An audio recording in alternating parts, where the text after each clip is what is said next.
Hello, hello. Happy Monday, everyone. Welcome back to the Scotch, Malt, Whisky Society of America here on YouTube. It's a special week ahead of us. We have a lot of exciting things planned. And, I think there's nothing better than a Monday morning spirits tasting. Of course, if you're watching live, we're at noon Eastern time. I guess it's an acceptable hour to taste something. But I'm here in the Midwest where it is, in fact, morning, and really an exciting morning. Couldn't think of a better way to kick off a week, rather, with a special guest and tasting of a spirit that I have to admit has become really a standout in my own whiskey shelf. If you know me, of course, and like many society members, whiskey tends to be my go-to spirit and really has been for as long as I can remember. But here at the Society, we've really been exploring beyond just whiskey and trying to uncover the wide world of spirits as it relates to just spirits from France, others from Scotland, such as gin, rums from the Caribbean. I think society members around the world have been opening their eyes and palates to the wider world of single cask spirits. And today I am really, really excited because we're going to dive into what I think is largely known as the best kept secret in the spirits world, which is Armagnac. So instead of me just talking to you about Armagnac and my own love, which I think would be kind of awkward after about an hour or so, I brought on a very special guest, and it's Matta Aliah. Tuning in, May. Let me pull you up right here. May, first of all, welcome. Thank May you. is the most expert, and forgive me if I'm overspeaking here, the most expert source of Armagnac, probably in the U.S. That is your role, correct? I guess so, yeah. But so May, first of all, welcome. Thank Some you. members who are watching, if you're in New York, you may recognize May. May was here. What was it? We were talking about this earlier. It was about a year ago. Yeah. About a year ago at the Brandy Library, back in the day when we could actually do things in person. Back in the day, yeah. How They're in a room together. Have you've been stuck indoors for a while now, I take it? Yeah, pretty much. I mean, we sheltered in place since March. We did take a 2-week vacation last week. Actually, for the 4th of July, we were gone for 2 weeks. Got some beach time, which was really nice and needed. And now we're back. So. Yeah, it's been interesting. Well, we appreciate you having. So May, as we mentioned, the Brandy Library in New York last year. May we hosted a special Armagnac tasting event for society members in New York. May came out and really I think you're just being in the wealth of knowledge as it relates to Armagnac. Shared so much in terms of what you have, and I think a lot of society members left that tasting really just feeling, wow, this is an incredible spirit. Cool. You really know, right? And I think what we're seeing now, and May and I were talking about this earlier, is just this growing enthusiasm amongst maybe not just society members, but whiskey appreciators in general are turning their attention to it. I think a spirit that maybe a few years ago most of us had never even heard of. To be fair, I mean, just from the whiskey, Yeah, for sure. I mean, I've noticed it. Should I tell you a little bit of my background of how I started to work with Armagnac? Okay. So I always say full disclosure because you're all whiskey experts and I am really not. Because I came to Armagnac through a wine background and I'm still primarily focused in wine. But the logical step from wine to Armagnac is there's a lot of continuity, primarily because it is a spirit made from grapes. So there's a lot of wine making that, my wine background comes in handy. But in 2009, the Armagnac region realized that there really was no information that people had about the category. And the best way to get that knowledge out there was to do it very organically through ambassadors, educational ambassadors. So I've been now working with Armagnac since 2009, which is almost unheard of in this business because most people will get something like this for a couple of years and then, the region moves on. So, and when I started working with the BNIA, which is the Interprofessional Bureau that markets and controls the quality of Armagnac, I really was a complete spirits novice. And I still say, I really am more of an Armagnac expert, not a spirits expert. But I worked with them, since 2009. I've been visiting the region now I didn't go this year. I did go in the summer, actually, end of the summer, because I had a very special thing happen, which is I was indoctrinated as a musketeer, which is wonderful because I became a member of a very lovely society of Armagnac musketeers that are worldwide. And that's usually an honor that's bestowed upon people who've been helpful in really promoting the category. So since 2009, I've been here working with the Armagnac Bureau through a group of houses that have been supporting my efforts. And primarily, I do education. So I've been extolling the virtues of Armagnac for a little over 10 years now. And, I feel that I've seen a tremendous growth, and it's been really fulfilling to see that. I want to give myself some credit for it, but I think I was just perhaps lucky, because a lot of what people are looking for today in terms of artisanal, authentic, handcrafted, and all of those things is so intrinsic to the Armagnac category. I would say they don't really have to try very hard. They really are that whole, they have the full package when it comes to what makes Armagnac special and timely, and sort of brings forth a lot of what people really want today. And so I think it was just sort of all these beautiful synergies. And then organizations such as yourself, they've always had all these whiskey lovers who are saying, okay, this is great, but what else is out there? And Armagnac is getting on a lot of these radars. So, I think that it's just been this beautiful kind of synergies of all of these different influences coming together. But we've seen a fair amount of increase in interest, but still, when you're talking about Armagnac, we're talking about a very, very, very niche category. So, I think when I talk about a big brand in Armagnac, a mid-sized house in Armagnac makes about 40,000 bottles a year. You've got a lot of producers that are making a couple hundred bottles. And so... Small as it gets. It's very, very small. It's really niche. And we can kind of dive into that a little bit, just about how the structure of the industry is. But I think it's never going to be, cognac. It's never going to change because of the nature of how that industry is structured. Yeah. But to me, that's what makes it really interesting. And I think for a lot of people who are falling in love with it, that's part of what they're falling in love with. It feels like a treasure hunt. There's so much diversity. It really still feels like a well-kept secret.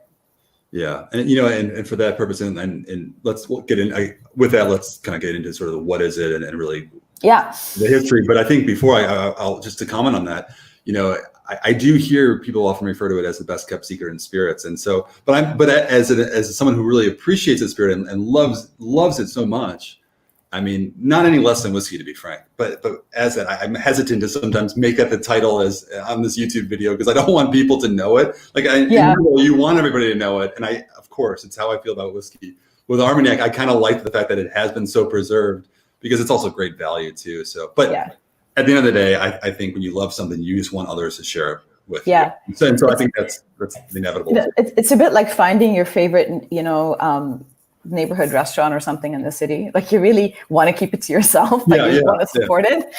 So I think that's kind of been our challenge also, just in how I communicate about Armagnac, because I think it is a lot of what makes it very interesting to people, that it does feel like you're still discovering something new. But so it's a bit of a fine balance, because I think that's a lot of the interest in it is because of that. But there's also a reality that people need to know about it to have any interest in it, or to buy it, or to find it. So, but let's kind of talk a little bit about what it actually, what is Armagnac, to take a step back. So what is Armagnac? It, very simply put, it is a brandy. And brandy is a category. So in the case of, and specifically, it's a grape brandy, right? So it's a brandy that is made from white grapes, always white grapes. You go through the process of just, grape growing, wine making. And so that's why I say, for me, that was sort of a very easy transition, because that part I've got, right? Like I know everything about, wine making and being a viticultural and what that takes. But so you're growing primarily 4 different grape varieties. And,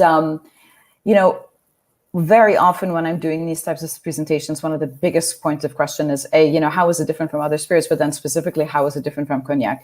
So that we can start by saying right there, they're both brandies, but they're made in different regions. And so in France, when you're making wines or spirits, and actually it's true for other products as well, they're named after the region in which they're produced. And Armagnac there's a town called Armagnac, but it's the historic region. It's called Gascony. So it's in the southwestern part of France. So Armagnac is a brandy that is specifically made in that region in France. There is a delimited zone where you may produce it. It has 3 individual subzones, which you will see the name on a label. So, for example, when you see the term Bas Armagnac, so BAS-Armagnac, that refers to one of 3 subzones in that area, and there are 2 others. So it is a brandy by category, but it is produced in a specific part of France, which is in the southwestern part, in the historic Gascony region. It's separated from Cognac by about a 3-hour drive. If you sort of use Bordeaux, which sits pretty much on the Atlantic as a midpoint, you would drive an hour and a half north to Cognac, and you would drive an hour and a half south and inland to Armagnac. They're both made from grapes. They're both made from white grapes, but you have very different climates, which again, that's sort of my sweet spot in wine, because climate is always a big, factor in how your grapes ripen. Armagnac is a little bit warmer, so your grapes will ripen a little bit more than they do in Cognac. You're more inland. But the other thing that really differentiates it from Cognac is the fact that they still work with 4 different grape varieties quite widely, whereas Cognac is very reliant on one grape, which is called Uni Blanc. Italy, it's called Trebbiano. And it's a grape variety that became very popular in the late 1800s because lends itself really well to distillation because it grows very plentifully and easily. So, and when you're distilling, you're concentrating your volume tremendously. So Uni Blanc became sort of the grape extraordinaire for distillation. It gives you lots of bunches of big berries, lots of juice, basically. In the Armagnac region, they still use it, but it's supplemented by 3 other grape varieties that all bring very individual aromatics and structural components to the blend. So a big part of what you find if you were to taste, I don't know, let's say, 5 Cognacs versus 5 Armagnacs, you're going to find a lot more diversity in the flavor and aromatic profile in Armagnac, very much based on the choice of grapes that they make. So that's one big sort of point of difference between the 2 regions.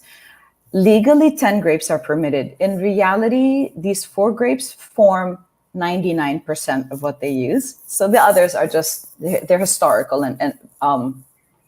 But so within that, you've got Uni Blanc, which they still use a lot in the Armagnac region. Again, for the same reason, it's a solid performer. It gives you, reliable yields, big bunches. It's hardy, it's prolific, but it's not particularly aromatic. So then it's supplemented by other grape varieties. One of them is called Bacco Blanc. And Bacco is what they lovingly call sort of the rugby player. This is a very big rugby region. So they call it the rugby player of grapes because it really ages in a very interesting way. It's not particularly aromatic and pretty, but it's a very powerful grape. It ages really, really beautifully, and it gets these very kind of woodsy notes and like dried fig and plum notes, and almost like a kind of like a resinous note to it. So usually it's a grape variety that's really valued for its ageability. Oftentimes you will find it blended with Uni Blanc. So those 2 grape varieties, one kind of gives a little bit more freshness. The Bacco brings more depth. Together, they really form a very interesting, kind of a complex, they play off each other in a very nice way. Then you have 2 other grape varieties that are commonly used in the area, but they're more aromatic. There's a lot less of them. One is called Folle Blanche, which is the mad white, and the other one is called Colombar. And they're both a lot more aromatic. So you tend to find more of them in the younger blends because they want to kind of bring this freshness of the aromatics. But you'll find some houses that always use Uni Blanc. You'll find some houses that always use Folle Blanche, some that just do 100% Bacco, some that use all 4. So again, coming from wine, if you know that if you drink a Bordeaux versus a Burgundy, they're going to taste very different because the climate is different and the grapes are different, right? So that's again where some of the really interesting kind of complexity comes into play in Armagnac, is this kind of range of grapes. Yeah, the diversity of flavor. I mean, first of all, it's funny because with Scotch whiskey, and obviously Scotch whiskey is the core of the society, of course, but we've sort of diverged into others as well. But with Scotch whiskey, it's funny because legally in Scotland, it has to be made by 100% malted barley, so the same source of grain, but the diversity of flavor, in our case, well, I keep saying ours, but we're all of it too, because we were embracing it as well. But in the case of the Scotch whiskey, it's really the diversity comes from the oak. It's so much. But then I guess in the U.S. with bourbon and American whiskeys that can play with the mash bill, use different types of grain, but the same type of oak, you get some diversity there. With Armagnac, is it? I guess talk briefly about the casks. Is the all the same, or is there any variance there as well? Yeah. So okay. So I'm just going to take one small. Actually, we'll talk about the ass, and then you can deviate. No, I'll be good. So in terms of casks specifically, the historical casks that are used are the casks of the region. So there is you can sometimes they'll call it the Montlezun oak or the black oak, or Gascony oak. Basically, more important than what you call it, the local oak is a kind of oak. It's called pedunculated oak, which is the oak that you find in that part of France. There's another forest called the Limousin. So in France, again, we're talking about, regulation for everything, right? So there are forests that you can get your trees from. The pedunculated oak, the value of it is it tends to be a little bit of a looser grained oak, which means that and we'll talk a little bit about, Armagnac's distillation, but because of the way that it's distilled, you tend to come off the still with a lot of congeners and, just flavor compounds that need a lot of oxygen to start to oxidize and mellow out. And so the value, what you really want is kind of this more porous wood. So, and also it's close by. It's easy to get because back in the day, that's what you wanted was proximity and ease. So typical oak that is used is called this Montlezun or Gascony oak. It is made from this pedunculated oak trees, which are kind of a looser grained oak. They tend to give you a little bit more tannin, definitely more oxygenation and oxygen ingress as the Armagnac ages in cask. There are other oak forests that are used today. I would say one of the trends that we're seeing in this area is that they're starting to experiment more with other oak. Armagnac producers, a lot of what's happening today, we're sort of onto these younger generations. And so, but what's beautiful is you always have these multi-generational families. So there's a tremendous respect for history, but they're also on Twitter and they're also on Instagram and they also see what's going on in the rest of the world. And so one of the big changes that I've seen is kind of experimenting with different kinds of oak or even different finishes, which was, almost unheard of. The oak has to be French. That is by regulation. You cannot use American oak. It has to be French oak. But the provenance of that oak is not mandated. So you can use other forest oaks. So there are other forests that are called like Aliah and Vosges. Those are forests that are a little bit further north. It's a slower growing oak, which tends to be a tighter grained oak. It tends to give you less oxygen, but it maintains more of the fruity profiles. So again, one of the big themes is in Armagnac is diversity.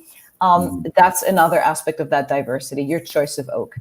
Typically, they're using barrels that are about 400, 500, 600 liter, generally 400 liter barrels. But again, I'm starting to see some of them experimenting with smaller oak barrels, some with bigger oak barrels. But traditionally, it's a 400 liter cask that they use. They will, when the spirit comes off the still very early on, typically it will go into a new cask. It will spend some time in a new cask, and that could be anywhere from 6 months to 2 years. And then it will go into neutral cask, and then it stays in that cask for a long time.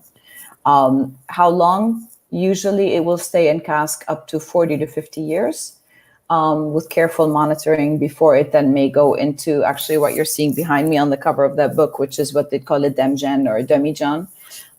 Because at some point as you're in cask, you're losing oxygen. This is true for all spirits, right? You're losing volume, you're losing oxygen. You're losing alcohol. and you're extracting flavor from the wood. And at some point, you can go from that being beneficial to it becoming detrimental, right? You don't want to lose too much alcohol, and you don't want to extract too much from that oak, because then you're just going to sort of overwhelm any fruit and become too woody, which is a criticism that some people used to, say Armagnacs can sometimes be a little bit too woody. So you want that balance, right? You want to still take it out of that cask before it's become just like wood and without any fruit in it.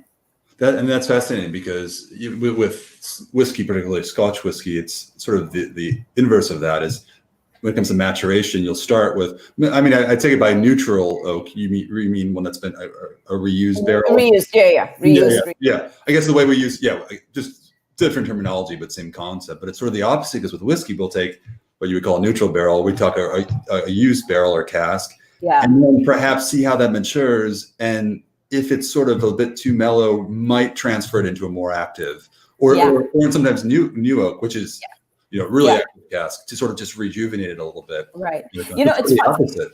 Yeah, it is kind of the opposite. And also, so again, coming from somebody who's a wine background, I'm used to visiting vineyards, right? And I'm used to, when I go on wine trips, you go to the winery and then you go outside and you take a walk through the vineyards, and then the winery is usually right there. And what it never really struck me as unusual until on one of the trips I had a lot of people who were kind of hardcore spirits people, and a lot of them really whiskey people, and they were sort of really amazed by the fact that we'd go to a property and that you'd stand at the property and they're like, here are our vineyards, right? And then we'd walk around and they're like, here's the fermentation tank. And then you walk around and it's like, here's where we're distilling and here's our maturation cellar. So it's all right there. And I think that whereas in whiskey, and correct me if I'm wrong, right? I mean, most of the time we don't know the provenance of that, barley. We don't know, oftentimes you're buying it, you're outsourcing a lot of it. So that's something that really, there's a tremendous connection from the people to the land to the product. It's not a commoditized thing at all. And I think that's one of the things that I find really lovely. I mean, one of the most, you literally go and you visit the property and you stand outside and you see these beautiful vineyards. And then you go and they're like, and here's where the fermentation is. So you're controlling every aspect of it from start to finish. Now, oftentimes and again, I sort of put my wine hat on here because there's a lot of emphasis in the wine world about estate. We want it to be estate produced. We want this wine to come from grapes that, vineyards that we own. We make our own wine and we sell it. In some cases, that is true in Armagnac, but think about the complexity of what's involved here. Again, with Scotch whiskey, usually they're master agers, right? They're master maturation. And a lot of what you're getting is the conditions for maturation. And then, the oak, the climate is also very, very different. And then you've got a lot of finishing. So whiskey is really sort of an expertise of maturation. With Armagnac, you have to be a master viticulturalist to grow your grapes. Right. And then you've got the conditions of the year. Is it a good year? Did you get freeze? Did you get rain? That's where all of that comes in. Then you need to actually know how to make your wine. Not only that, but you're making your wines under conditions that are a little bit atypical, because in wine making, when you are fermenting wine, one of the common tools that you have in your arsenal is to use sulfur, because sulfur is used as an antioxidant. And so in lieu of, if you're worried about your grapes, if it was kind of a bad year, you can use sulfur to protect the grapes. When it comes to distillation, whether it's Armagnac or Cognac, you may not use sulfur for the simple fact that when you distill, you concentrate. And if you had sulfur in there and you distill it, now you concentrate that sulfur. So you're not allowed to use it, which means your wines are left a little bit more vulnerable and naked.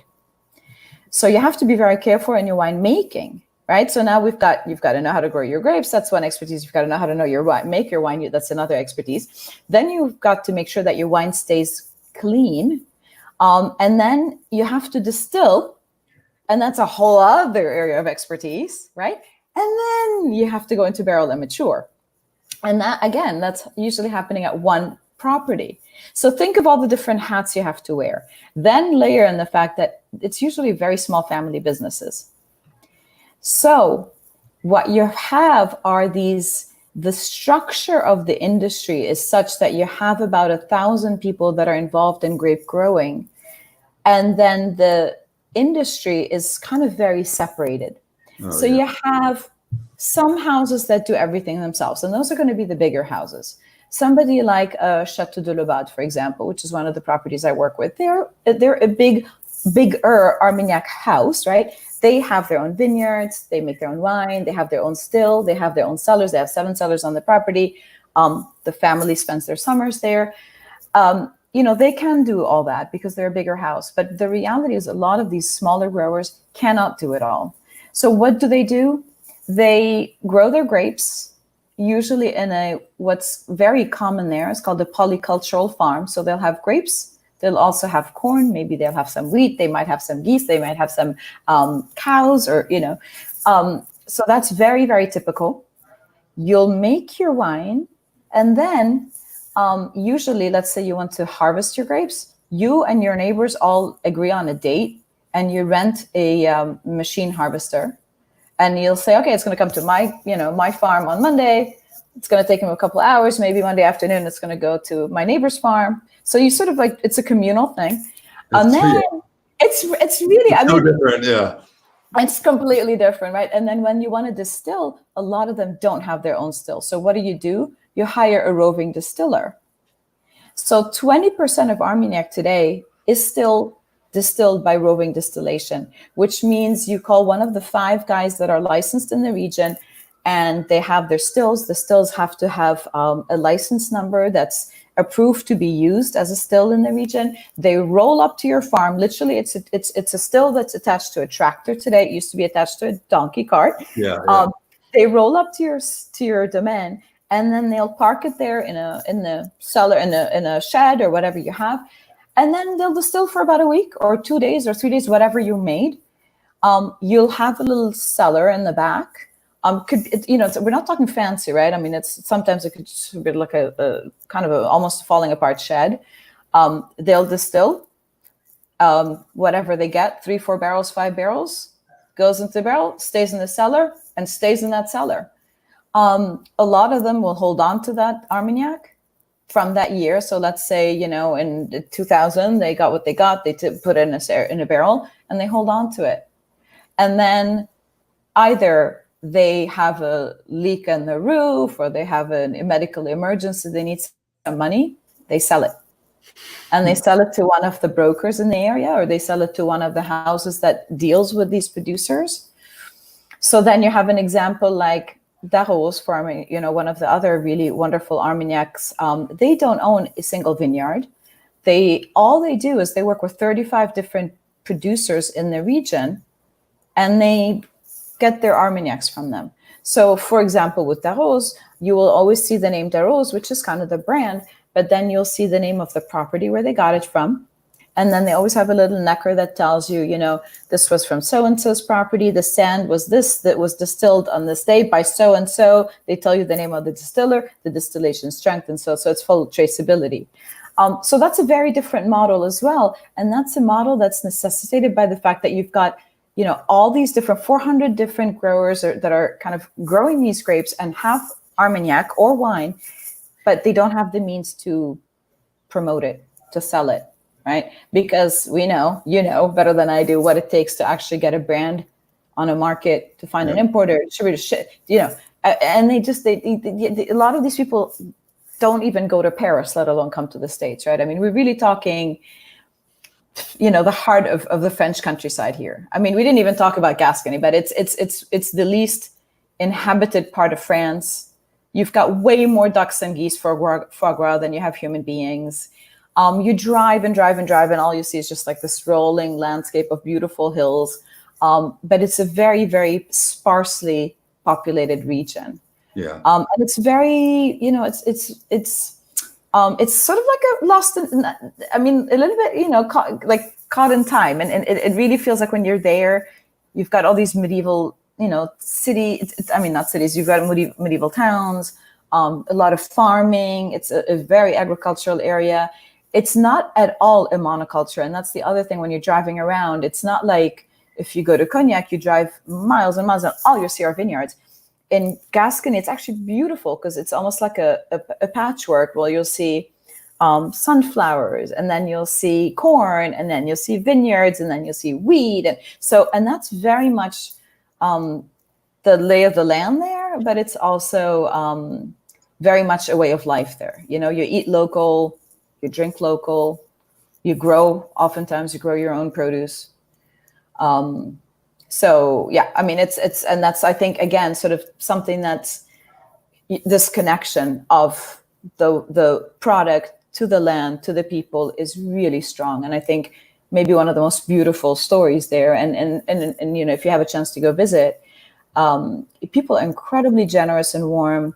They're always, you know, every time I go, and again, everybody comments on that, because when I've been taking groups with me, I mean, groups, 4 or 5 people, because we don't have a big budget. This is Armagnac, it's not Cognac, right? But everybody always comments on the fact that every single person we visit, each time we visit a house, we are being greeted by the owners of that property. Okay, yeah. So, That's it's so enchanting. I mean, hearing you talk about Armagnac, having been in France a few times, but not there, I really regret it. And I'm just thinking, yeah. You know what? I'm going to be kind of awkwardly take a break because somebody's at my door and I wonder if it's my delivery. Okay, go ahead. Okay. Yeah, so, I'm going to be right back. So while May steps away. Hi. Oh, I'm going to mute her. So while she steps away, what we'll be doing kind of as we segue into this now is actually talking about a couple of our Armagnacs. Oh, you're back. Okay. I'm back. Sorry, not what I was hoping for. Okay, so just as we segue to and kind of continue the conversation, I want to just bring up a couple of our Armagnacs. You know, it's funny because friends tuning in here, tomorrow is Bastille Day, and which is really, as I understand it, a momentous sort of occasion for the people of France. I mean, Bastille, the storming of the Bastille, late 18th century, was the turning point of the French Revolution. I think much to celebrate. I should ask this from an Armagnac perspective: are people drinking Armagnac on Bastille Day? Is there a connection? Okay, it is. All right. Yes. It is the French spirit. It is the French spirit extraordinaire. I mean, you know, it is absolutely the French spirit. I was kind of looking up this number because I always like to see where it's changing, right? And again, because it's always like compared to Cognac. So just to put it a little bit in context, Cognac is today shipping or producing annually about 200 million bottles, right? And over 95% of that is exported. I believe the number is 98 is exported. So Cognac is very much of an export product.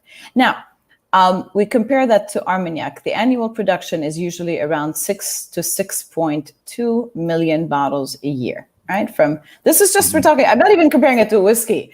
Just comparing 200 million for Cognac versus 6? 100 million for Cognac to 6 million for Armagnac. So if you want the shortest answer to why do more people know about Cognac than Armagnac, there's a lot more Cognac out there. So what that also means is that you have a lot more money to promote. So Cognac can hire, Kanye and P. Diddy, and Armagnac hires me. I'm a little bit cheaper. But also 50% of Armagnac actually stays in France. Just the numbers, it was 6 million bottles. 50% of that is actually being exported. We're one of 130 export markets. There's really not that much Armagnac out there. I mean, simply, there's not that much Armagnac out there.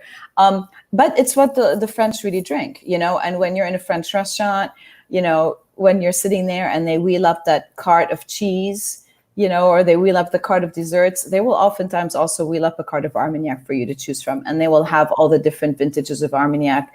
And it's very much something that is, part of the French gastronomic culture. You will hardly see Cognac being sold in the US. You'll see a lot of it in the duty free, but you don't really find a lot of it in restaurants when you're in France.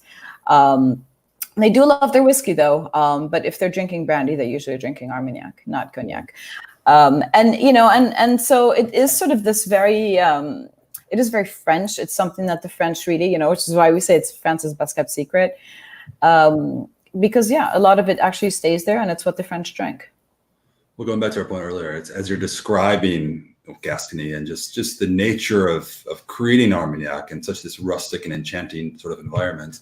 Yeah, I feel reserved. I'm reluctant to really kind of continue talking about it and sharing like the love, because I feel like that's such a beautiful thing.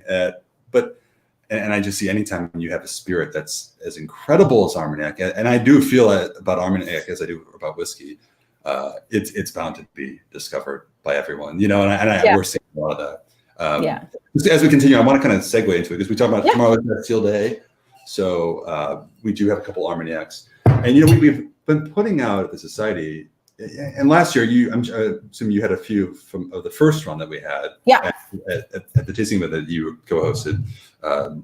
We have a couple of them that are available actually right now. So for Bastille Day, we have these up in our shop, but they're actually offering a bundle of the two of them at sort of a special price. I think it's around $100. But I think what we'll do, Nay, is introduce these real quick, and we'll keep the conversation rolling. But maybe I think it would be cool to provide some context from your expertise related to these, and how sort of the different flavors are attributed to, I don't know, because it seems like it's just on paper and on the label some different specs that we have here. So this is, I'll show you here. This is a 3.1. Okay, you know what I'm going to do? I'm going to look at my the description here. I'll just post the title at least so you guys can see it here, so I don't have to post the bottle image. So A3.1 Gravitas and Sophistication. So in 1987, which, you know, you were talking about how old Armagnacs get, which is incredible for whiskey. I mean, we're not seeing, well, I guess we have some, but just, and I should say this is the younger of the two we'll be tasting today, but this is an 87 vintage, is young by Armagnac standards, right? It sounds like almost, or? Yeah, so, well, so first thing you actually said, it's, you know, it's a vintage, right? So, I mean, first of all, hello, like we're talking about a spirit that you're buying a single vintage. So, you know, let's think of any other spirit that really has that. Not really many. So again, you know, this kind of link to wine, where we talk about vintages in wine a lot, but usually, you know, with whiskeys and with most other spirits, it's age statements, right? It's, you know, 12-year, 10-year, 5-year. So here, when you're talking about something that is made from grapes that were grown in 1987, you know, you're talking about specific conditions of a vineyard. You're talking about what those climatic vintage, you know, conditions were, what the weather was like, so on and so forth. And so in terms of, you know, most of these small growers that I was describing, which again are sort of the backbone of what you find in the region, they will make Armagnac every year, and they will hold on to a barrel or two every year. This is very much how the category started. This is a lot of the older houses will have these single vintages. And usually for those, when you distill them, you will put them in a cask and you will just leave the casks. You don't dilute them. You don't really move them a lot. You will just check those casks, taste them, make sure that they don't need a little bit of oxygen. If they do, you may just pull out the Armagnac out of the barrel, aerate it a little bit and put it back in that barrel. But you're really trying to just leave it be. Your evaporation every year is usually between 1.5 to 2% of Angel's share.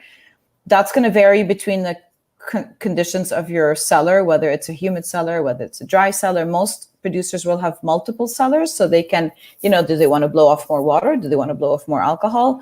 But you know, they'll go into cellars. But then for the single vintages, they really kind of leave them be. And so you can find these, you know, single vintages. So to answer your question, it's not a very young vintage. On the other hand, you can buy vintages from the 50s and the 40s and the 30s still. So, you know, it's you will find vintages from the 80s. Legally speaking, just this is again from regulation standpoint, you cannot release a vintage that is younger than 10 years old. So it has to be a minimum of 10 years old. So today, you know, you're starting to see, you know, what are we now, 2020? So you could have anything from 2009. Typically, what a lot of the way that they're released onto the market, and this is not what you guys are doing because you're in a very special place where you're really kind of picking very select profiles. But typically, if you walked into a store, what you'll find is most producers tend to release their vintages because in a way that most consumers buy them. How do most consumers buy vintage Armagnac today? They buy them to celebrate an anniversary. 50th wedding anniversary, you buy a bottle of Armagnac. And so generally, if it's the year 2019, you'll find a lot of the nines being released, 2009, 99, 89. I've noticed that in the store. Yeah, that's only for marketing because they have a lot of them, right? So you've got to have some sort of a strategy. And the reality here is that most people tend to buy those vintage Armagnacs for special occasions. And usually it's like, 20 wedding anniversary kind of thing. So that's kind of how the marketing has happened. But the reality is producers, they are making a single vintage every year. Some years they'll be more prolific than others. You also will depend on the house. Some producers are more known for their blends, in which case, if it's a lesser year where you don't have a lot of grapes, they may just put those grapes towards their blends. And this is your VSOPs and your XOs, and those are blends. Those are multi-vintage blends. I see. So here you've got the 87. This is 100% from the Bas Armagnac area. So you've got these, I mentioned 3 subzones. The Bas Armagnac is really today the majority of the production comes from the Bas. It is the most recognized. Again, putting my wine hat on here, one of the specificities of that region is the sandy soils of the Bas Armagnac. The reason it's relevant is because it correlates to one of the grapes that's being used here. So one of the, we talked about the grapes before, Uni Blanc and Baco usually blended together here.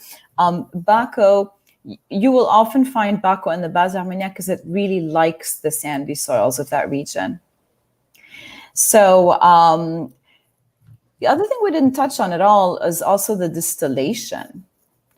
Because that's with the Rowan carts, I was going to say it. Yeah, but the type of distillation. So one of the other specificities, really, we talk about, with single malt Scotch whiskey, right? You always have to go through this double pot distillation.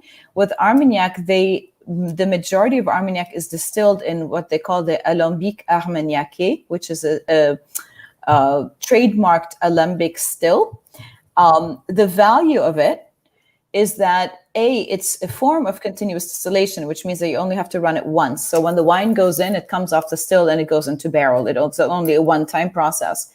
But what it really means in terms of what you get in your glass is that they tend to distill to really low strengths.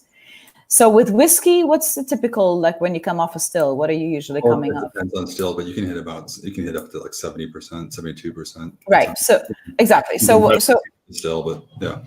So with Armagnac, again, depending on the still, but usually you are coming off the still somewhere between 54 to 58 on a high that would 60. And with distillation, the higher strength distillation, the more you're rectifying or kind of stripping away flavor.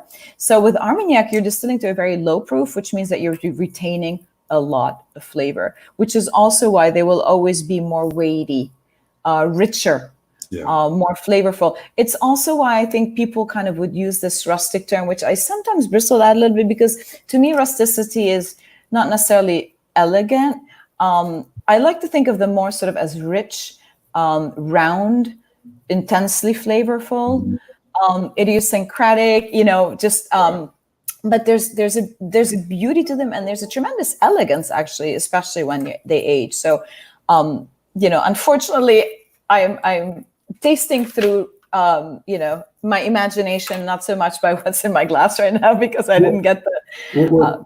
It's amazing. I mean, I just think, as a starting point here, from a spirit standpoint, one of the most complex, and this sounds kind of cliche, but the complexity is my very first impression, is that it's you get that in a whiskey, but not to the degree in which, and I thought about this over the years. Perhaps it's maybe more of the unfamiliarity for me as the sort of with my whiskey background, but really what you have is just this explosive sort of symphony of what I had, you know, I guess again, to what I expected was probably as a brandy, you expect something sweeter and fruitier. This is earthy, it's woody, it's really spicy, like Christmas baking spices. Yes. It's almost like a Pedro Jimenez sherry type of sort of rich sweetness, but it's not sweet. It's just such an undertone. Yeah.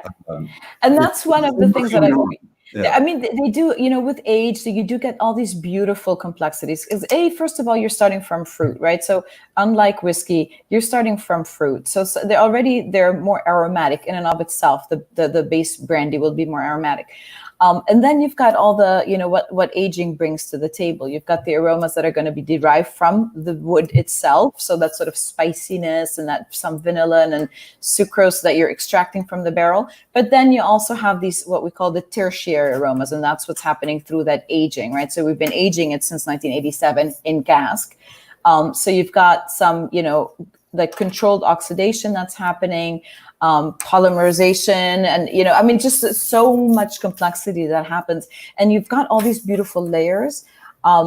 You go back to it and it just keeps changing and changing. One of the things we really talk about also with Armagnac is the aromas you get in the bottom of the glass. The term for it is fond de verre. So it's that sort of aroma that lingers in the glass once you've finished or drank all the Armagnac. And you should be able to kind of go back to it and still get aromas from the glass itself. So, you know, they call these, you know, Armagnacs like this, they call them Armagnac de méditation, like they're for meditation. It's, you know, you take a sip, you go back to it, it changes, you take another sip, you go back to it. It's a pause, you know, not like the pause we've been having necessarily, but it's meant to be a pause in your day. It's meant to be a time when you just sit down, you know, forget about your worries and just stick your nose in something beautiful and just really enjoy it and see how it changes and how it evolves.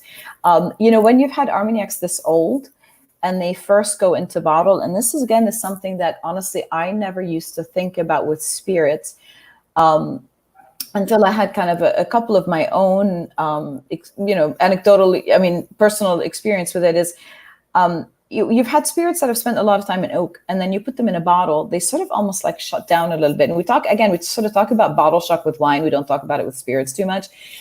When you first open a bottle, like an older Armagnac, sometimes it's, you know, it's not at its best until you have a little bit of airspace in that bottle, and maybe it's been open for about a week. Because I think, you know, after they've been in an environment where they've been exposed to a lot of oxygen, then you put it in a bottle, it's sort of like, it's a very different environment. And so then really allowing that spirit to open up again and sort of regain its equilibrium is also something that's really interesting. So I sort of started doing, if I was going to do a tasting with a bottle that I've just opened and I know that I'm going to be using that whole bottle, I decant it and then put it back in the bottle because it's sort of, you know, it needs a little bit of oxygen to get back into balance. So you know, I'm not recommending for people who are just buying a full bottle to drink at home that they start doing that, but I am suggesting that, you know, sometimes you might find that in a couple of days after you open that bottle is really when it's going to taste better. Okay, yeah. I tend to do same with sort of our cask strength whiskeys too. I've had this one open for a few days now. Yeah. I'm having this moment where I'm hearing you and I'm smelling the aromas in this now that in my office. It's unbelievable. I get really into this stuff. You're having a moment, man. You're having a moment. It's 87, so 83.1. It's 1987. So this is at natural cask strength of 49.8%. Yeah. Gravitas and sophistication. It's probably one of the more sophisticated, and that's a good call out on the term rustic that is often thrown around to describe it, because you're right, that does sort of evoke something that's not necessarily, I think, representative of what this is, which is a very elegant and sophisticated spirit. Exactly. I mean, it's like gravitas, and they're deep. They really are. I mean, I love that gravitas because they really do seem very deep, but they are sophisticated. And I think, you know, when we say kind of, I mean, honestly, it's so many articles I would say, you know, it's cognac's rustic or fiery cousin. I mean, fiery and rustic are the two words that everybody always used about them. And somebody was interviewing me the other day. I was like, what would you like to, you know, see people move away from? And I said, can we please just move away from this idea of rusticity? Yeah. It's, you know, it's authentic, it's handcrafted. It is not perfect, but perfect is boring, right? I mean, you know, I think sometimes it can be a little bit edgy. I like to think of this, sometimes they're a little feisty. You know, they're not necessarily always seamless. but they're always very individualistic, and I think and just layered and very, very complex. And then when you have these, the cask strength, I mean, it's going to be, there's single vintages again, it's single cask, single vintage, so unique to get in the world of spirits. And, again, sort of in the wine world, a lot of people talk about, well, it's a really good vintage, it's a really bad vintage.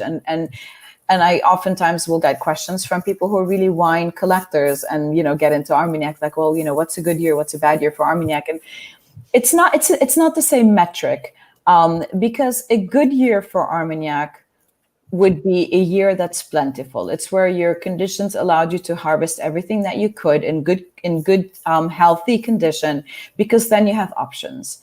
You have options to still keep what you need for your blends, which today is a reality for a lot of producers. That's their bread and butter. Their VSOPs, those are the ones you can release in 4 years. And, VSOP is a legal term. You see it in cognac as well. And a VSOP means illegally aged for a minimum of 4 years in cask. XO is, again, a legal term. Legally means aged in cask for a minimum of 10 years. Or VS is in cask for 3 to 3 years. So these are the more entry level that you have higher turnover. But when it comes to vintage Armagnac, it's never the bulk of your production for most people. Some producers only make single vintage, but in reality today, most people make maybe 50-50 depending on their SKU or their strategy. But if you have a good year where you've had plenty of production, then you can make your best choices. Whereas if you had a year where you had, a hailstorm that decimated a lot of your wine, your grapes, or you had a frost in the spring, which again, could really decimate a lot of your grapes, then you have to make a judgment call. Do I want to put it mostly towards my single vintages? Do I want to put it towards my blends? Now you have to kind of make a different calculation at that point. So one of the, 87 was a pretty good year. The other one that you had, I think, in let me switch that too. And just to kind of, if you don't mind, just to recap, and I know some society members have this at home. If you don't, it is available. It's also available in a bundle. But this just, I'll speak from the whiskey sort of enthusiast or perspective. The profile, I'm trying to think of, and the big thing I think of when I think of all spirits is, where does this slot into my day, or what's the time and place for this particular cask or spirit? This is very reminiscent of at least the experience, like an old sherry cask Scotch whiskey. It's like a really deep, rich. As you I think you referred to it as a meditative spirit. Mm-hmm. I do sense that. Like I'm not doing it justice by sitting here with a bunch of LED lights going on. I feel like I really do need to maybe light some candles in a dark room. Yeah. Have a little second with I already feel like I'm neglecting it in the glass there. I have to go back to that. But that's sort of my impression of that. But I wanted to, let's move on to the next one, because the next one is, I think, at least from our perspective, thus far, probably the rarest Armagnac we've had, at least in the Society Sucks that we've put out so far for members. And it's cask A2.2 Enchanted Woodland Stroll. So I'll show the bottle here. This is, I don't know, it's tough, but the label and the shading, the lights, it's a 1974 vintage. Mm-hmm. It says here on the label, cask type is Gascon Black Oak, which you mentioned. I think maybe kind of get some thoughts on you as to how that can contribute to the flavor. It says here, region Bas Armagnac, which I will no longer say Bass Armagnac improperly, and the grape type is specified on the label as Baco and Uni Blanc. Yep. Which we talked about earlier too. So tell us a little bit about this one. So again, you've sort of got the very popular blend of the Uni and the Baco, and 1974 was a good year. A lot of producers released vintages, and a lot of their favorite vintages have come from that year. It was just It was one of those years where the conditions I was talking about were very favorable, and so you had plenty of choice, and so you were able to make your best selections. So they tend to be, a lot of producers did put out a vintage, even the ones that don't. As I said, some houses really focus on vintages, others don't.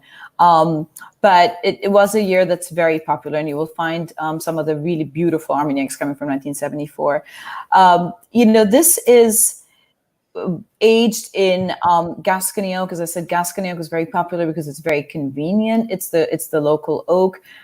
It's a wider grained oak, so it allows for this kind of controlled oxidation that you want.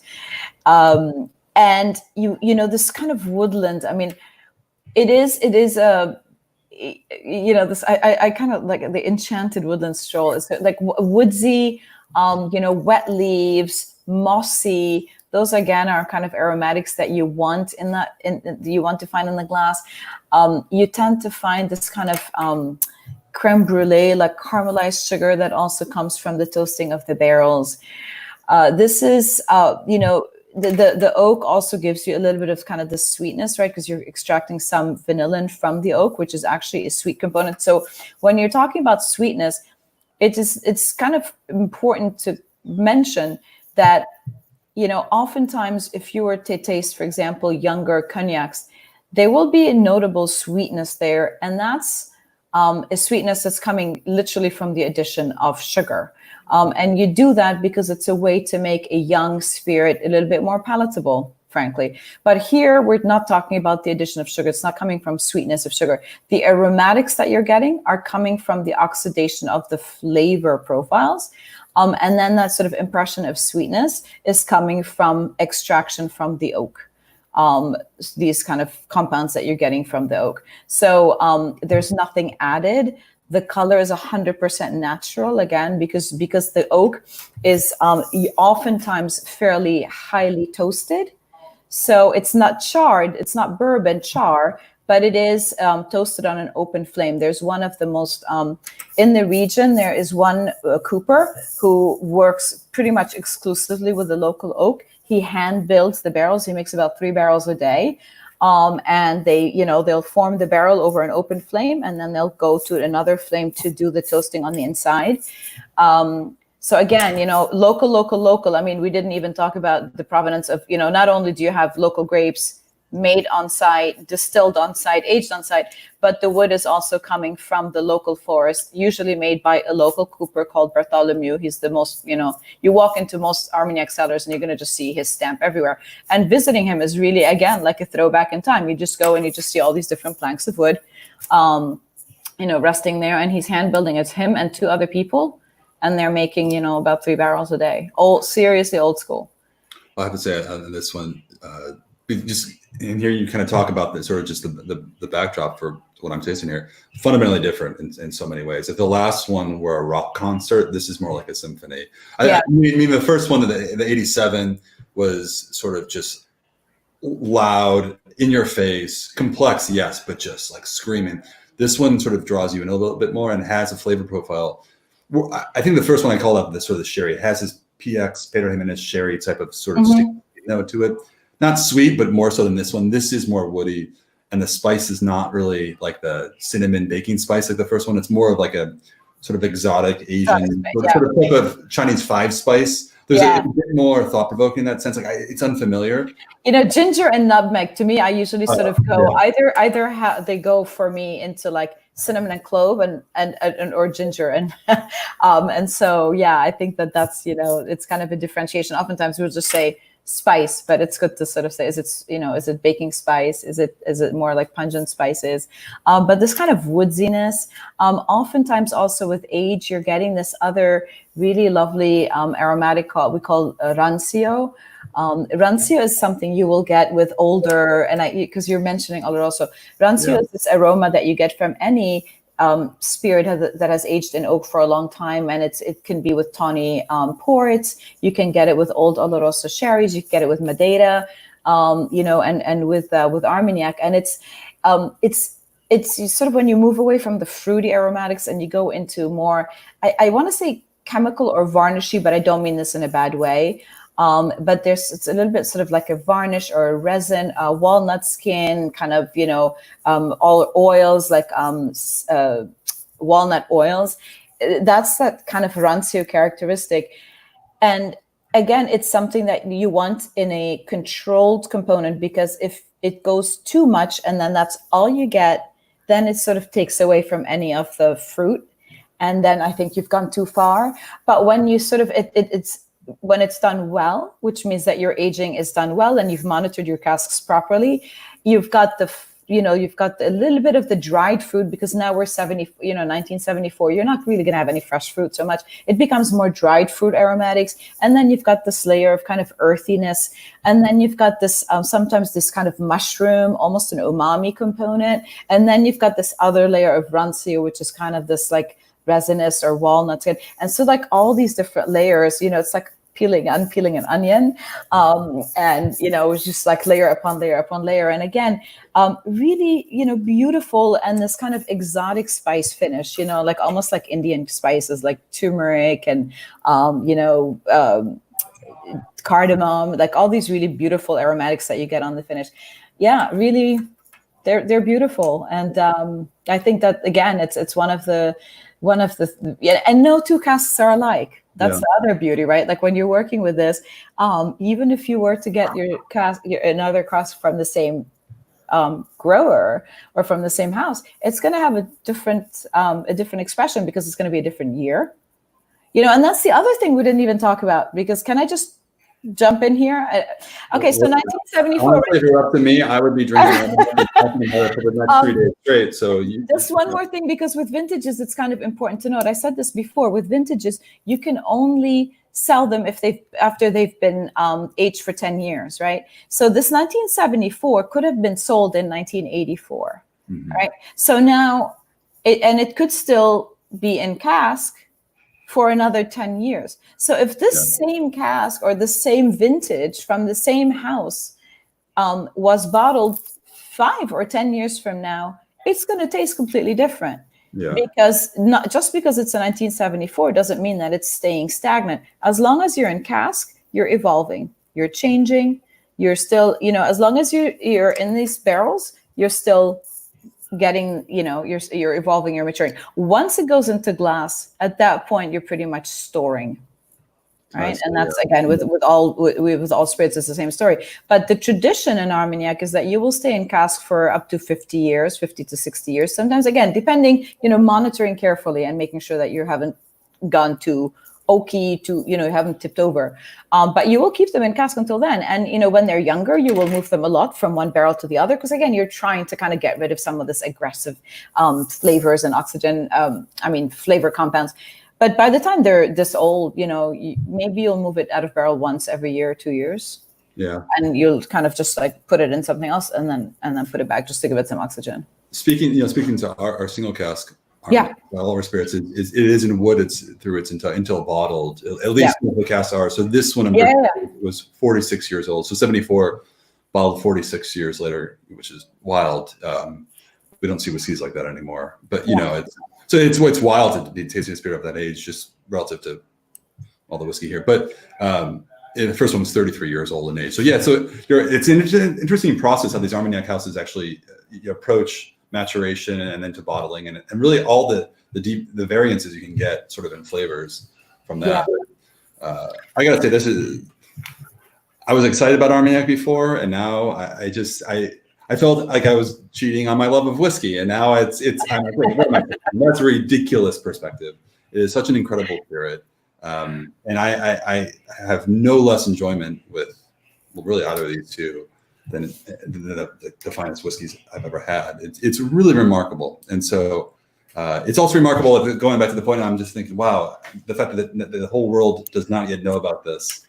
And I feel like there's a ticking time bomb. It's a matter of time, because for a spirit this good, it's going to be discovered by everyone, Yeah.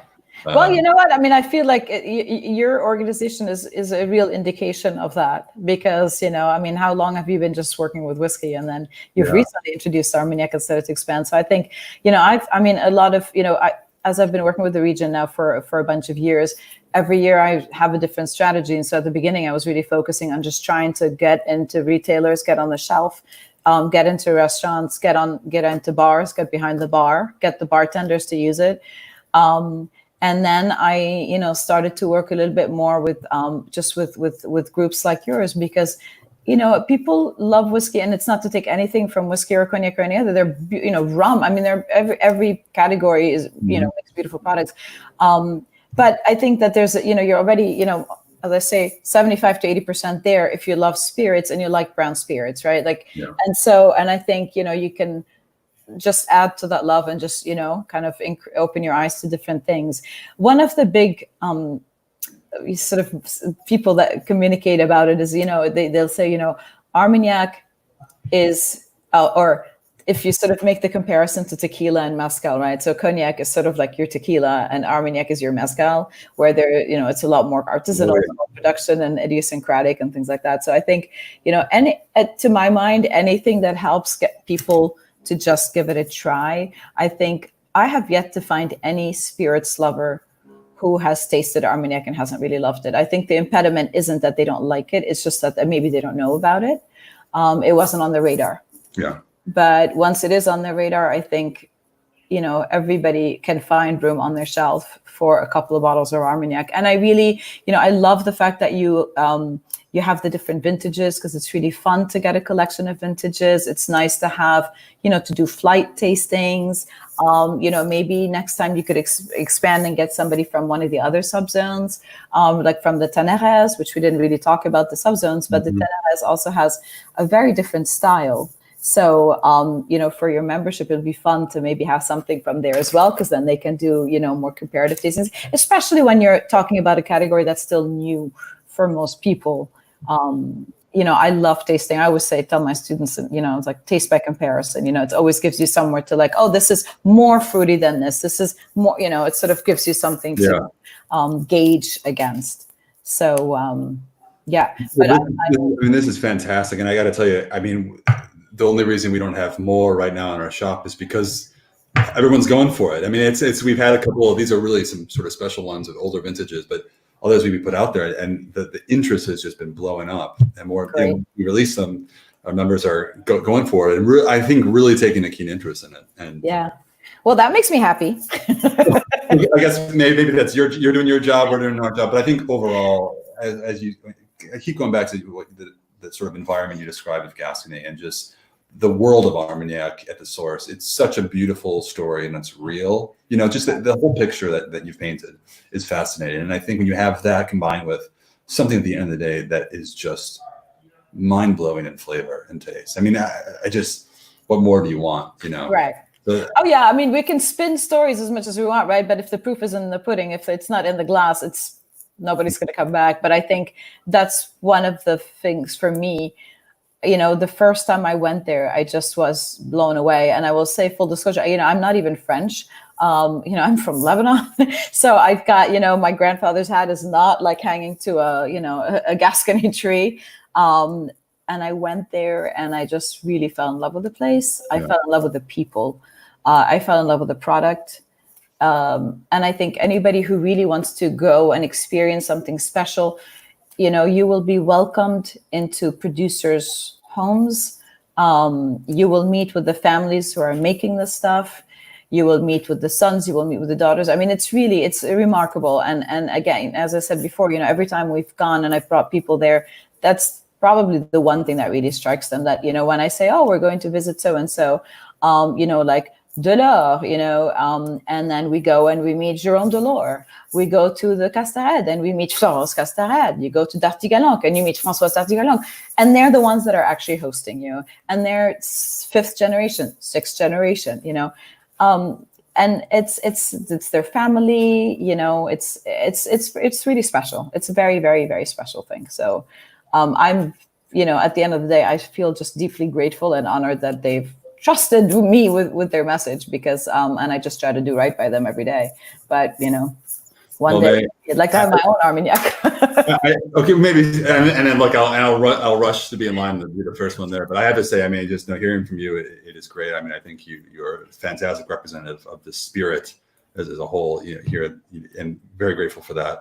I feel like this, not that I lost interest ever in Armagnac, but just such like a renewed sense of renewed interest in really going out there and exploring even more, sort of pushing my knowledge for it. So and for everybody watching, thank you, first of all, for tuning in. Well, May, first of all, thank you for being here and taking the time. Thanks for everybody who tuned in, during this live stream. I apologize if we didn't get to address all the comments. There was just, with May here, we had so much information to cover. I want to make sure we get as much to you as possible. And so I thank you for being here as well. If you have any follow-up questions, I would just say, go ahead and drop them in a comment below on YouTube. As for the 2 Armagnacs we tasted today, again, they are available at smwsa.com in our shop. We're doing a special bundle in celebration of Bastille Day tomorrow. You'll see that in the shop as well. And again, if you're looking to get into Armagnac, I can't think of a better place to start. Of course, a little biased in saying that, but I've just been blown away by these 2. And again, not even my first time tasting them. I think hearing you talk about it too is just really made me fall in love with these. And so I think you guys, you probably find that experience to be the same for you. It's not just me.